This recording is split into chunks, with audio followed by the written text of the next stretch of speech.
That show has enough problems without drugs. Don't mess with perfection, right? You're saying that, like, Rio keeps dropping his notebook around L, hoping to get him to pick it up. Yeah, but like Light keeps on. It's like, oh, man, I thought I strapped this to myself. Like, yeah, well, that's because you're an idiot. Who would die first?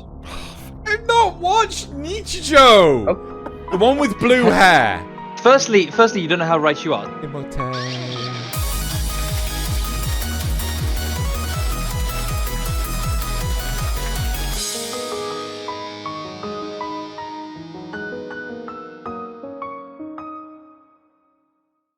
Welcome to Hollyweeb, folks! We like to ruin movies with anime cringiness, and we love to ruin anime with live-action adaptations. Believe it or not, we've actually scraped the bottom of the barrel, and we're out of ideas. So we've invited the very imaginative Xenogelion to help us ruin more things! Ruin all the things! Are you ready, Xeno? No. Great! Our first question. A horror movie studio wants to turn a shonen anime into a slasher movie, like Friday the 13th or Halloween. Which anime would you pick, and who would be the villain? Don't worry about the actor, we can just put Nick Cage in there.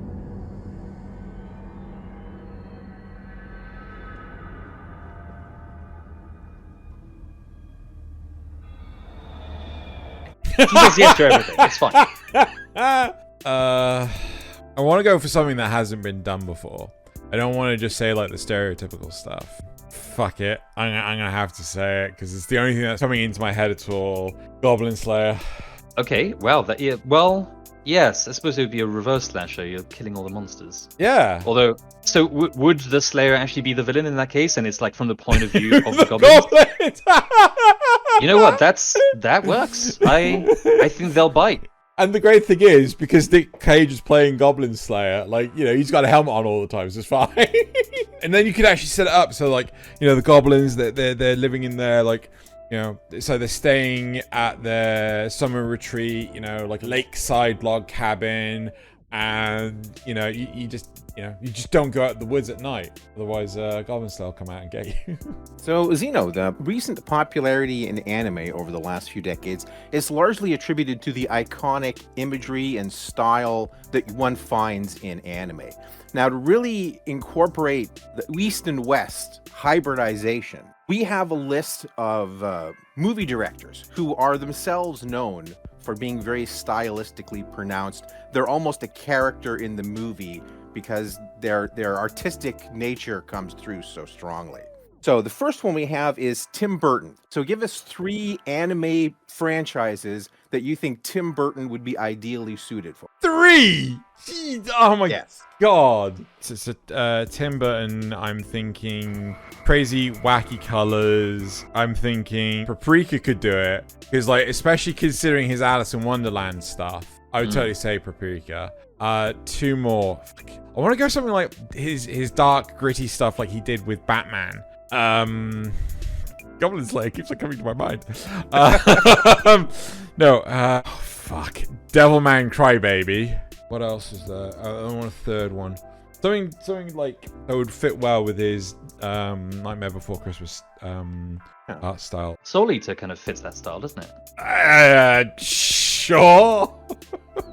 I think Soul Eater is the result of someone basically answering the opposite question, like, what Tim Burton themes could we try to address in an anime? Yeah, very much so. Yeah, fuck it, Soul Eater. There you go. Excellent. I didn't get past 5 episodes of that, but yeah.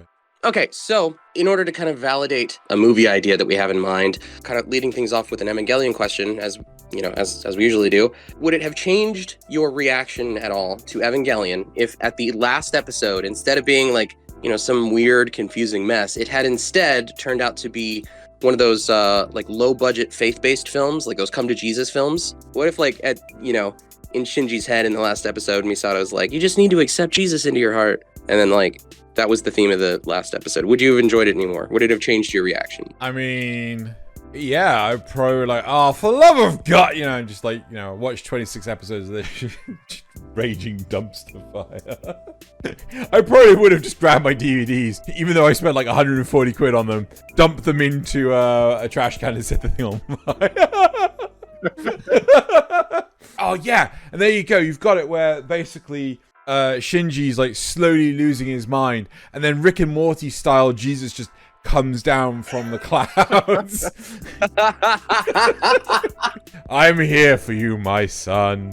And then like Shinji just like gets up and then like gives him sort of like a giant hug, burying his head in his like torso, just like starts crying like, there, my son. It was all a dream. Father!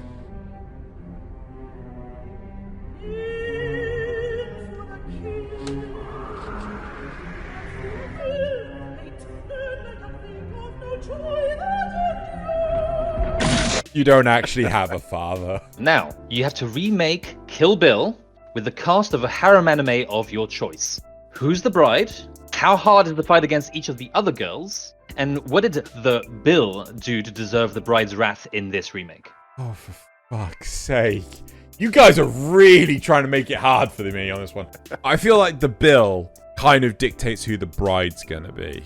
So, who is the Bill that did the dirty to the bride? Okay, right. The Bill is Kamina from Gurren Lagann, right? The bride is Yoko from Gurren Lagann. What was the other part of the question? What did Bill do to deserve the bride's wrath? Bill died to deserve the bride's wrath. Okay, so she goes on a revenge quest because he died on her. Okay. Yes. And how hard is the fight against each of the other... Well, girls is probably an overstatement. So Simone's going to be one of the other assassins. Nia is going to be one of the other assassins. That makes sense. I don't know, just like, oh god, shit, what was the name of the beast people? I can't remember what they were called, but there was one of them that ends up joining the human side. Yeah. Viral. Is it viral? Right, yeah. So, yeah, those three are the other assassins.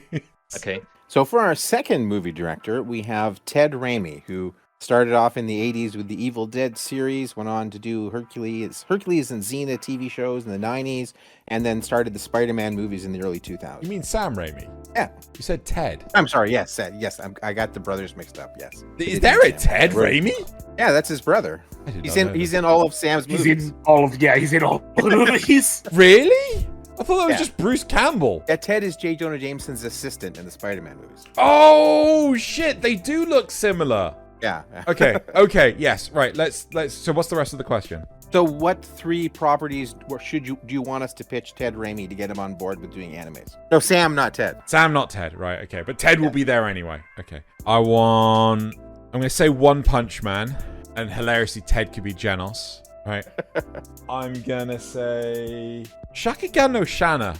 I don't know why. I just feel like Sam Raimi would actually do a good job of Shakugan no Shana. I don't know who Ted would play in that one. And Bofuri. Again, I just want to see Sam Raimi do Bofuri because I think, again, that would be just hilarious. And Ted could be the other greater shielder, or I can't remember what the other guy was, but yeah. There you go.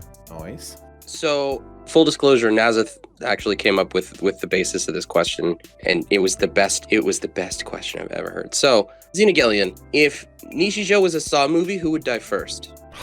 I've not watched Nichijou! Oh.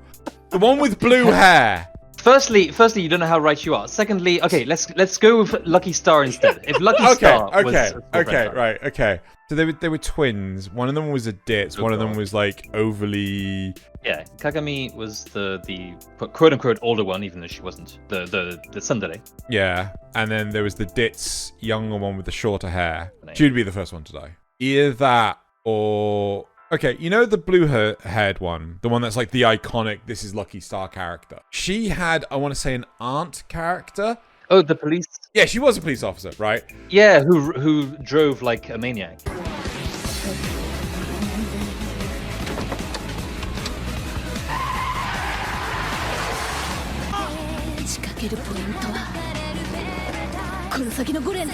Yes, her. So either it's it's the twin with the short hair that's a ditz, or the auntie police officer that drives like a maniac. Something very important to tell you. It's well, look, while I've got you, let me just remind you to make sure you hit the like button and turn on notifications because maybe YouTube will actually use those. Speaking of YouTube, with ad support being what it is, if you'd like to see the show improve even more, consider heading over to patreon.com/Xenogelion.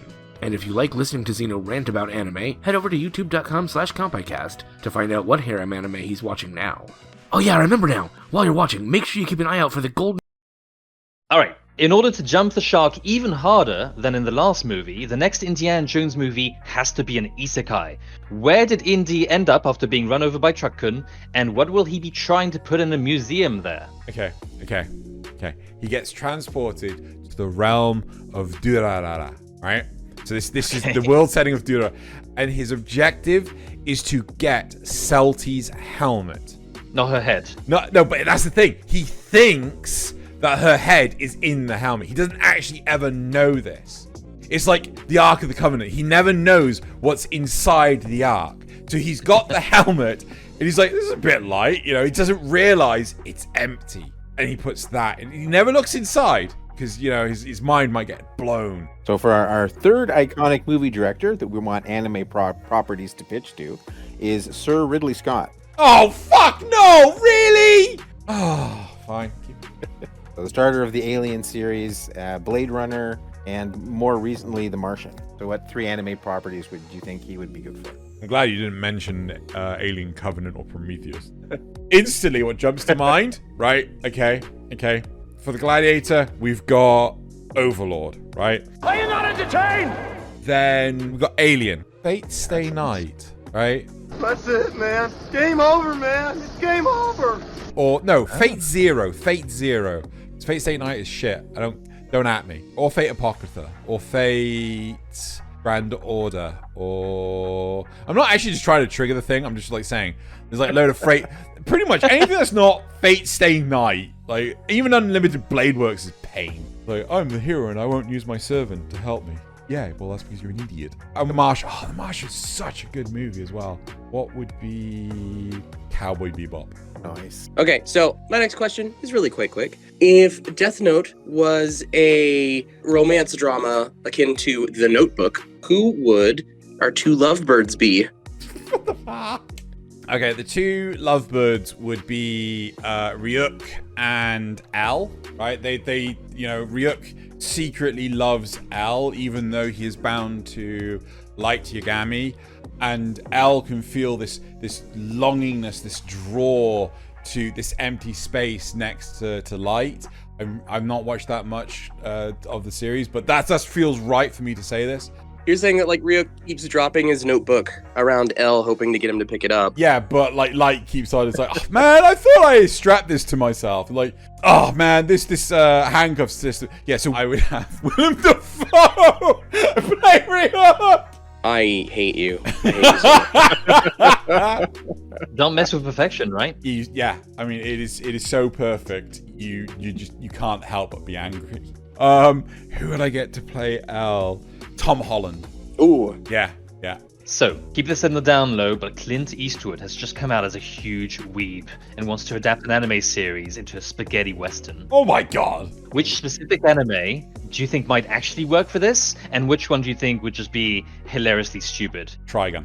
Yes! Thank you! Yes. It'd have to be Trigun. I was hoping you said it. It would be so fucking good. And it would have to have, like, a really good budget behind it, because you could do such cool western stuff. I don't know if you've watched any of the new Trigun Stampede. Not yet. I've watched 1 episode of it so far. The animation is fucking fantastic. The texturing and stuff is a bit flat, but I hate how much of the story they've changed.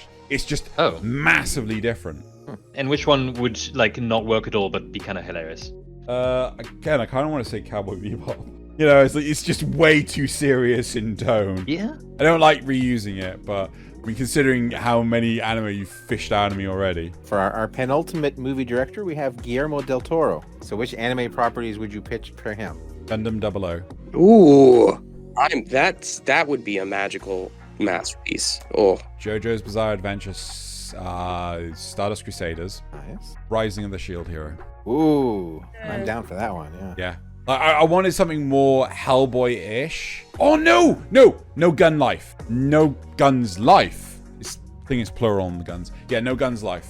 Because, like, the guy has, like, a giant magnum revolver for a head. Yeah, seriously, check it out. Please briefly describe for me the plot of a movie or a show that functions as a magical girl deconstruction, but it plays out as a grungy, drug-heavy psychological drama like Requiem for a Dream. Okay, there's one I actually want to properly nominate, and then there's the obvious answer. So the one I want to properly nominate, I've gotten Loz and Nazeth both to watch this. It's called Magical Girl Spec Ops Asuka. Basically, it's a deconstruction of the magical girl genre, where effectively magical girls are military-trained professionals, right? And, you know, they have, like, marksmanship training. They're equipped with not just their, like, magic wands or whatever their magical tool is, but they've also got, like, pistols, 9mm pistols. They got flashbang grenades. They got proper grenades. It's like, you know, ammo concerns and things like that. It's honestly, it's such a good because like a lot of the time when it comes to magical girl stuff, like you wouldn't think I'd actually think this far about it, but a lot of the time magical girl stuff is like they don't consider a lot of the physics and reality when it comes to the actions that they're doing and stuff. So like when they're fighting stuff, it's like, you know, they just twirl around and they wave their magic wands and shit, and then, you know, bam, they're everything's happy and they just win, or they just slap someone, you know, or yeah. But like, again, you know, you're talking about like strategies, you're talking about military tactics and things. Magical Girl Spec Ops Asuka has been massively slept on. Like seriously, like, that is a really good deconstruction of the magical girl genre. You've caught my interest with this. Just two other quick follow-ups. Who would direct it? Because from the sounds of it, I'm a little worried that it would just turn out to be like Suicide Squad, but with an all-female cast. And question number 2, I guess, is this show meant to be like, is this serious or is this like a comedy? No, it's serious. It is serious. Cool. Who would I get to direct it? Whoever directed Alita Battle Angel, that was who I would have direct this. Although, and this is the alternative, I feel like the obligatory response to this is Maho Shoujo Madoka Magica. No, I would no. Good. that show has enough problems without drugs. If you're not a patron, here's what you missed. Want to say Chainsaw Man? Okay, that reaction. Xeno, would you please reveal the first forfeit? Okay, fine. Right, yes. Okay, so we've now sent those ideas to our ChatGPT AI, and yep, here we go. We've now got the full scripts ready, and at a higher quality than we usually get from our writers. Great. And Xenogelion, thanks for the free ideas, sucker. Peace.